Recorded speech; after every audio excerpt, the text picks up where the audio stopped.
Mandatory mini camp is open around the NFL. Cleveland Browns, all players in attendance, media there. We got a lot to talk about. Browns 3D on the OBR begins now.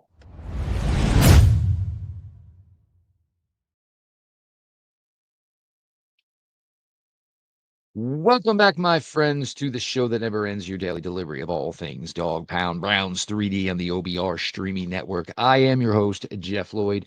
We appreciate everybody comes to the OBR, whether it is for the written content from our fantastic group of writers or joining us every night at 6 p.m. on the OBR streaming network, beginning with Browns 3D. Tuesday, you'll have the React with Brad Ward and Pete Smith beginning at 7 o'clock. Don't want to miss that. Make sure, of course, that you're subscribed to the OBR on YouTube and you're subscribed to the OBR over on Twitch. Now, mandatory minicamp, which means people were in the building.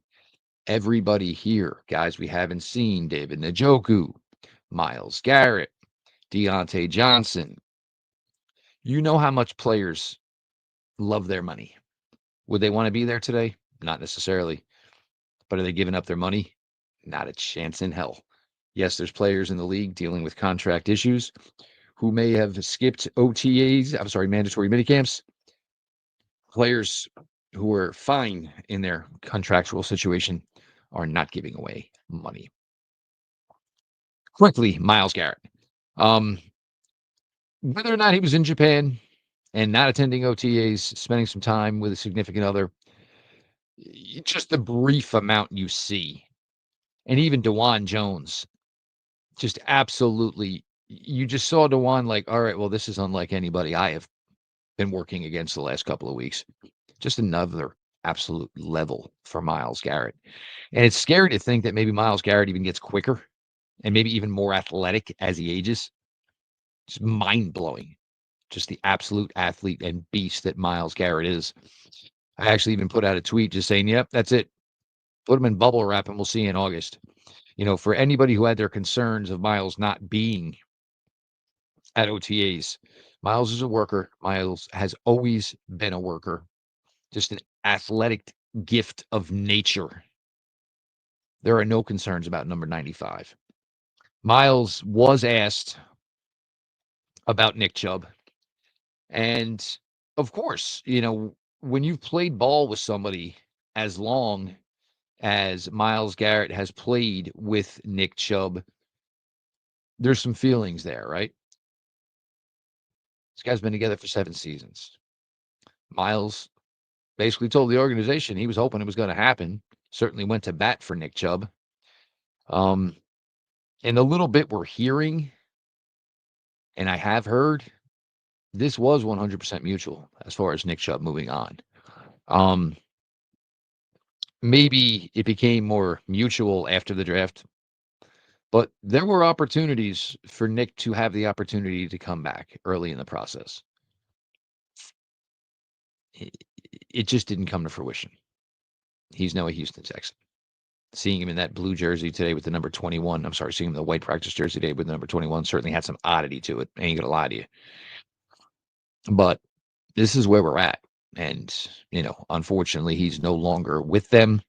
And, you know, I hope it works well for Nick. Again, hope he plays well every time, except anytime he faces the Cleveland Browns. But, you know, all good things have to come to an end. And sadly, that was the case. You know, of course, you know, Myles stuck up for his guy. Myles would stick up for anybody on this roster. He's proven to be a leader in that standpoint. And didn't even say it feels a little weird, you know, basically getting here, ramping things up, because this is when kind of the guys all start getting back together, you know. Not everybody's the same, and not all players, you know, stay in constant communication with each other during the offseason. So this is kind of where, you know, the friendships pick back up and those type of things. And, you know, Myles did make a point to say that it certainly was, you know, difficult, you know, to begin this new journey here this year without his longtime teammate and longtime friend. Asked about Aaron Rodgers going to the Steelers. Myles was simple. Just, no, we're going to have to get him in the graveyard.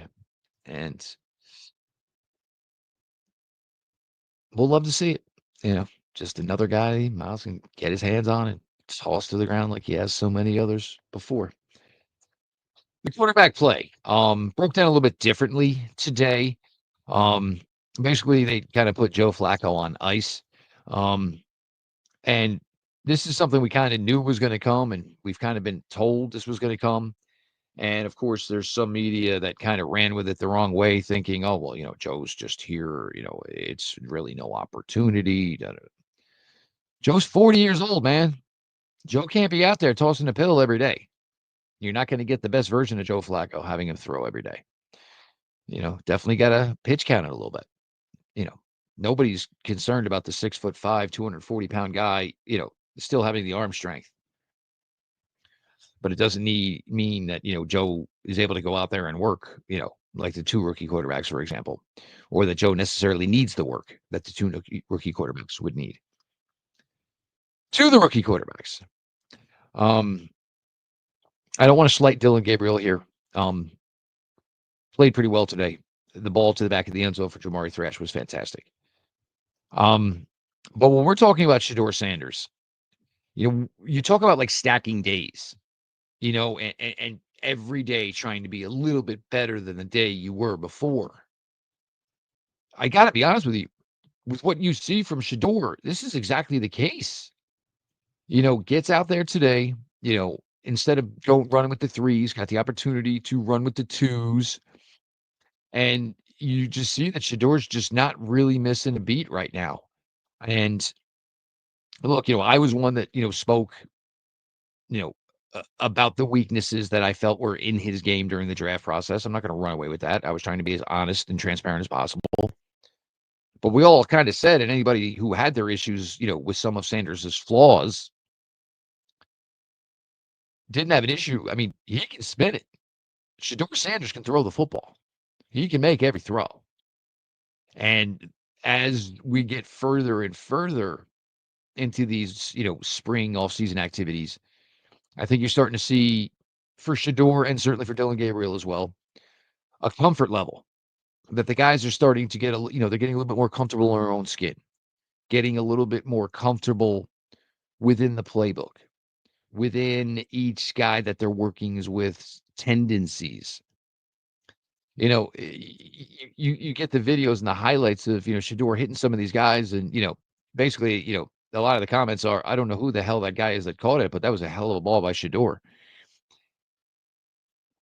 I think he's really, really just starting to hit his groove.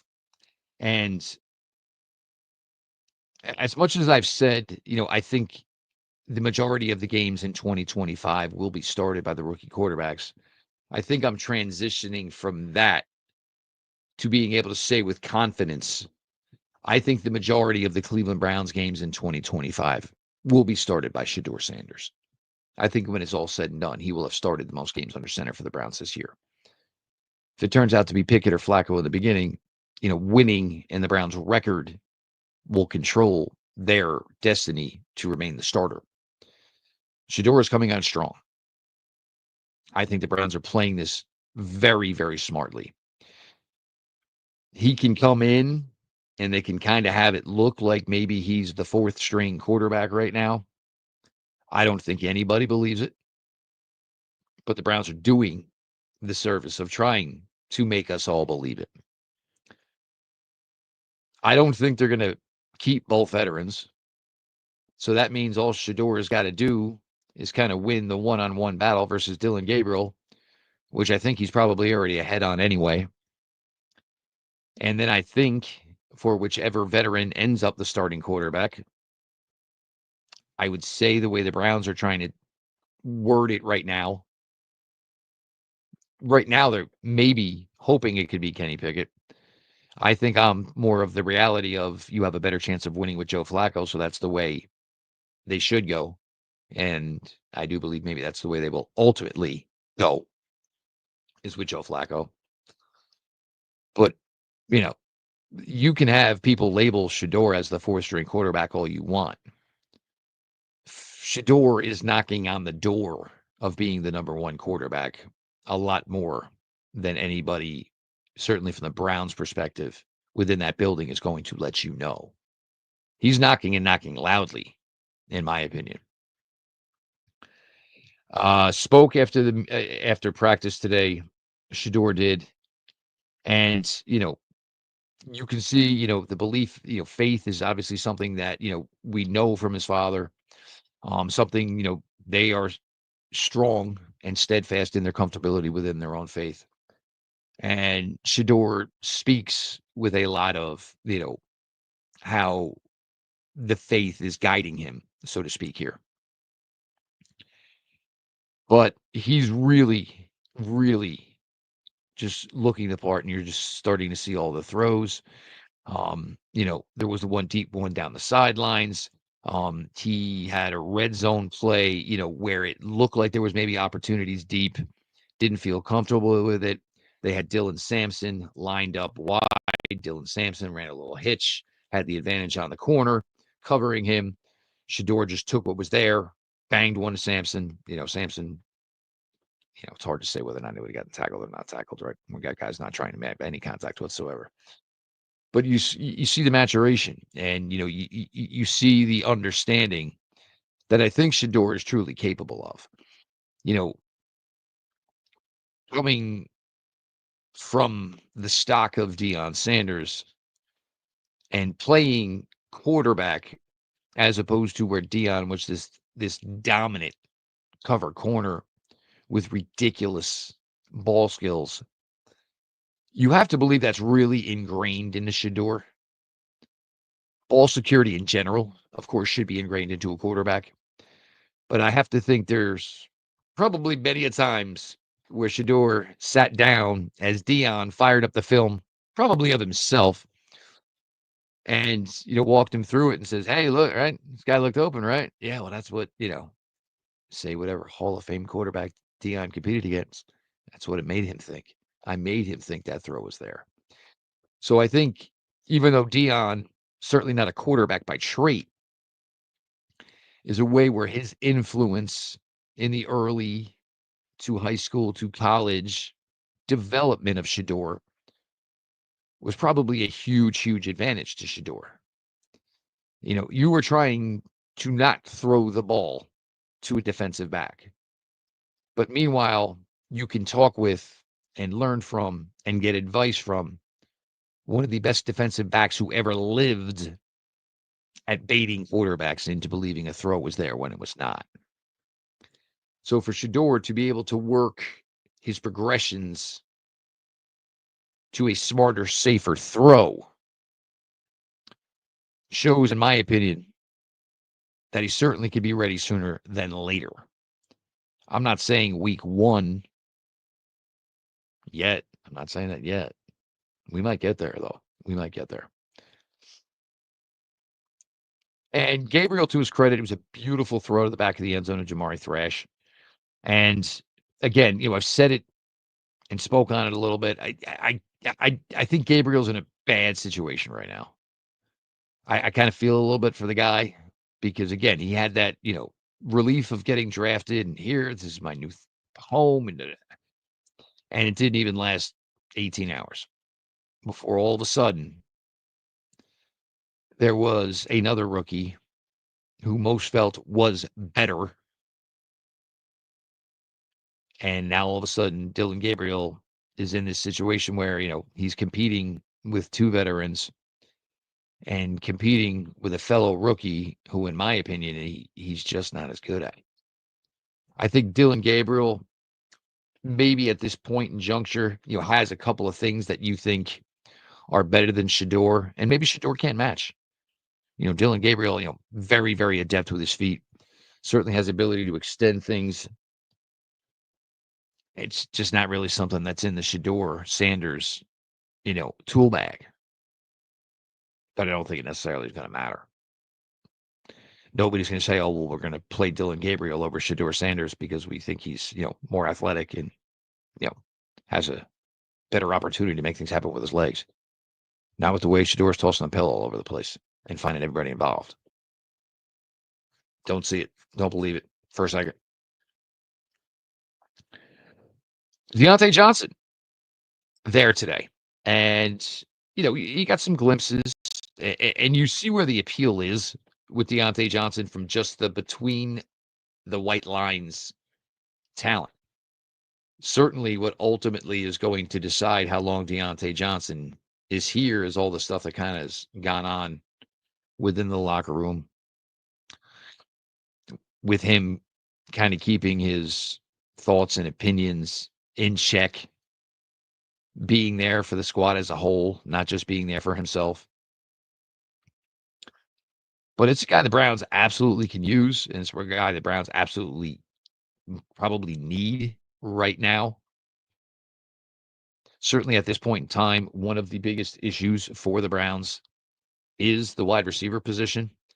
And here you are yet again today. And Cedric Tillman, who wasn't participating at some points last week, was not participating again today. I have not found a comment onto why Cedric Tillman was not working. David Bell also not working. Mike Hall also not working. But this wide receiver room, which Cedric Tillman being a major part of would be huge in 2025. You know, we all know what Cedric Tillman brought to this team in that 3-game stretch last year where all of a sudden it was like, wow, maybe Cedric's taking that leap, which led to the Thursday night game, where Cedric, suffered the head injury and we did not see him again. But for Deontay Johnson, the talent is there. Just natural catcher of the ball, really good open field running skills. Again, if he can just keep everything in check, this is a great opportunity for him because maybe a lot of teams said, we're just not getting in that business. I think for the Browns, it was more of a, man, we really, really need help in the wide receiver room. So you want to know what? We understand. We see the red flags. We see the caution tape. But we're going to roll the dice because we need this badly. And maybe it is a case of Deontay Johnson just having a pretty firm role, which will maybe hopefully keep him on the straight and narrow. Certainly would be a boon for him and certainly a boon for the Cleveland Browns as well. But yeah, the Cedric Tillman not being able to participate still is, something that's just not,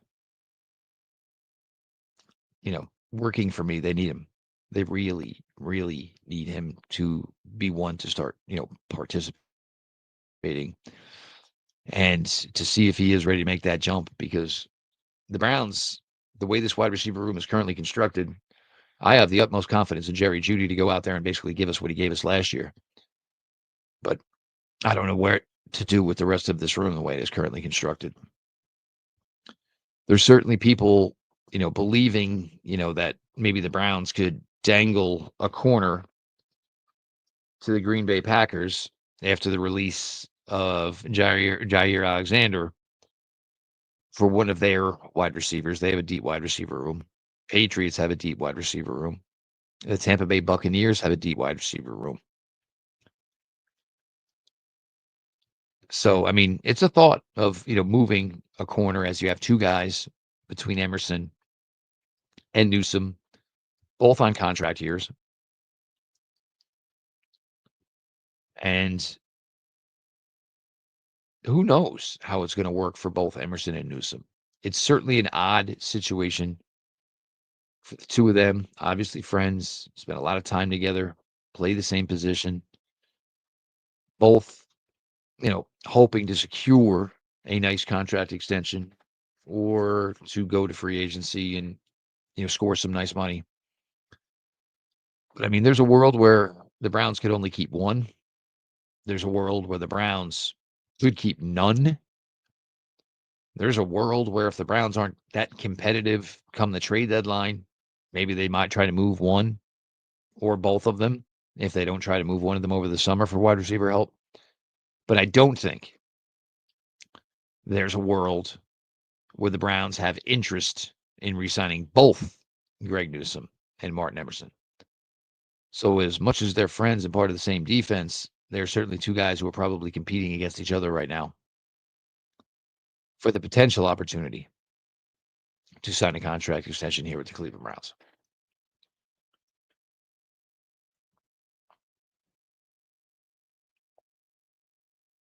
But you got to see it today.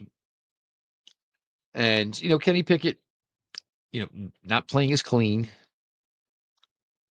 Yes, the charts and the trackers of their throws were back again today. And the percentage of Pickett's throws were not as high as Dylan Gabriel or Shedeur Sanders. But we also do have to keep in mind that Kenny Pickett was, most of his work was against the ones.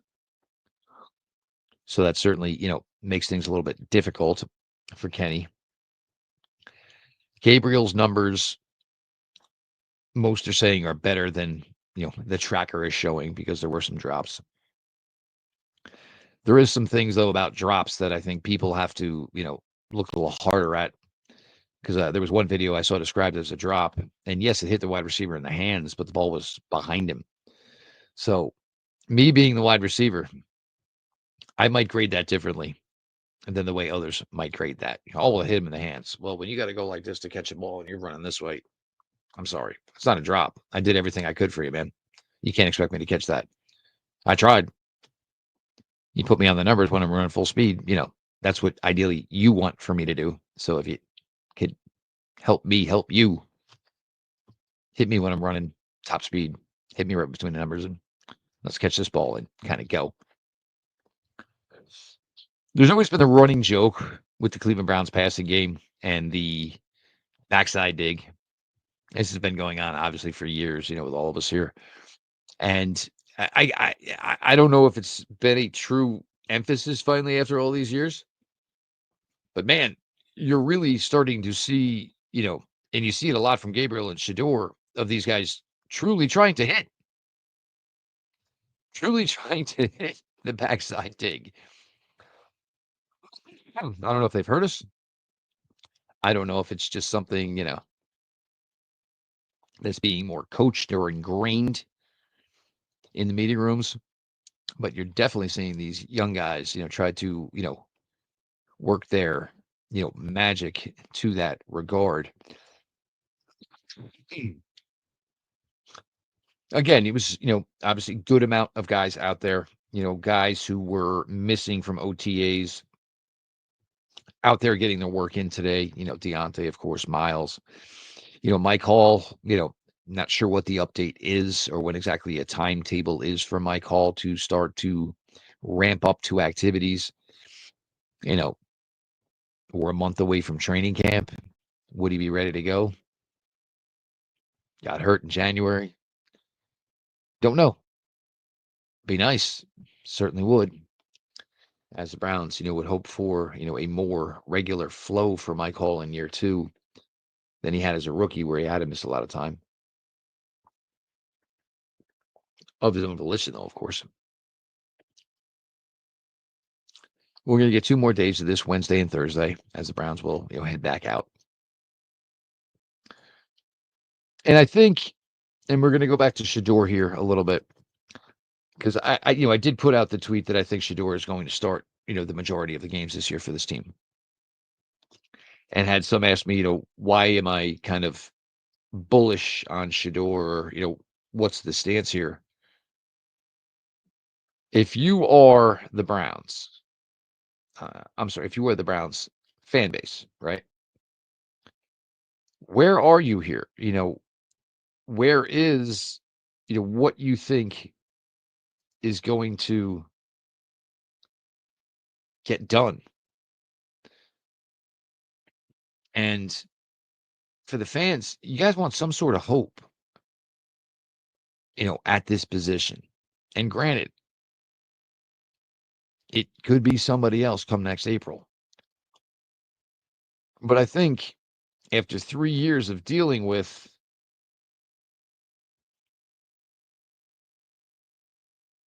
the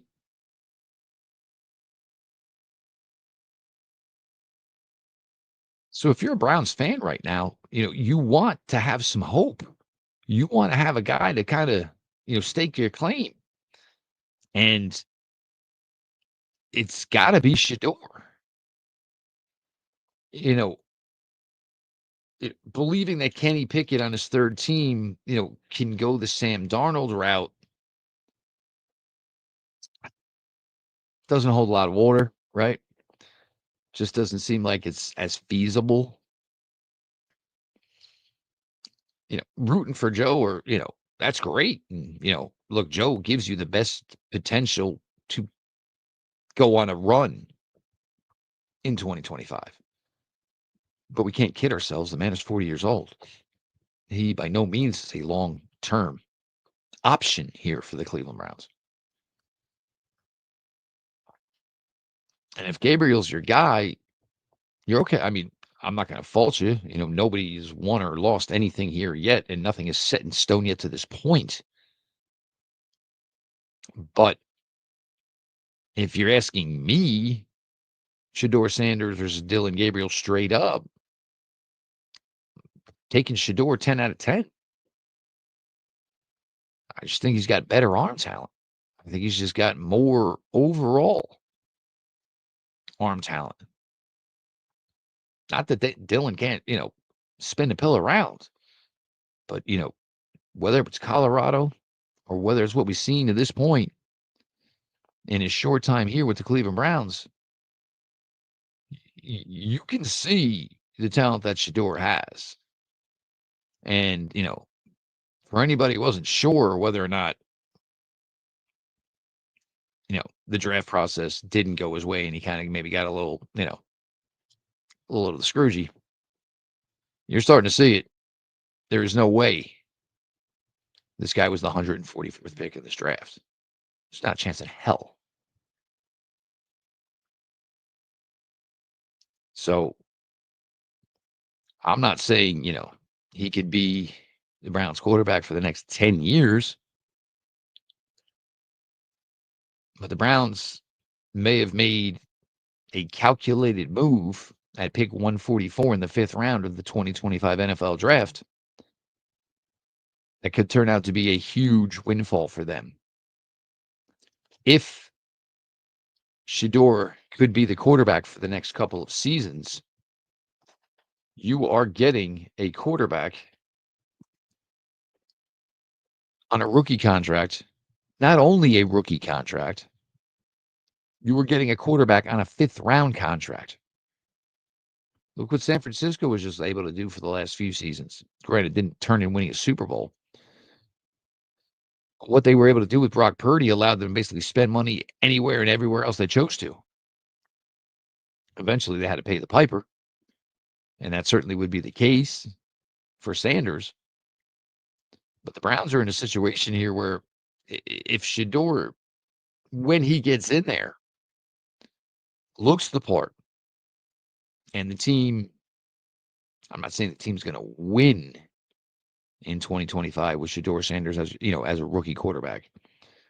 But if you see that it's starting to line up where this team certainly can be successful in 26 and 27, it's an absolute major advantage for your franchise where you're basically not paying your quarterback any money. And you can apply money elsewhere. Wide receiver, offensive line next year. Certainly things that are probably going to be, pretty crucial to the team in future years and for possible success in the future. It's just, there's just no getting around it. Having a quarterback on a rookie contract, a day 3 contract, just opens up the possibilities for your franchise to do so many other things with their money. And we know the Cleveland Browns, Jimmy Haslam, don't care about spending money. Andrew Berry and his team know how to calculate and wisely spend a large amount of money. Shedeur's the guy to root for right now. I don't know how anybody else would be going any other way, to be completely honest with you. Of course, we appreciate all of you coming out to the OBR every day, whether it's reading the written content or whether it's joining us every night on the OBR streaming network beginning at 6 o'clock, Browns 3D, hosted by myself, of course. We will have the React at 7 o'clock, Heath Smith And of course, Brad Ward talking a little Nick Chubb, certainly talking today's OTAs. I'm sure Pete will find a way to talk in his new binky, Aiden Huntington. I'm not sure if he's a D tackle. I'm not sure if he's a D end, but this guy is fun to watch. He's the guy wearing 66, making all the stuff happen on the Cleveland Browns defensive line right now. Make sure you subscribed, of course, to the OBR on YouTube. Make sure, of course, that you subscribe to the OBR over on Twitch. This has been your daily delivery of all things Dog Pound. Browns 3D on the OBR, and we will talk to y'all tomorrow.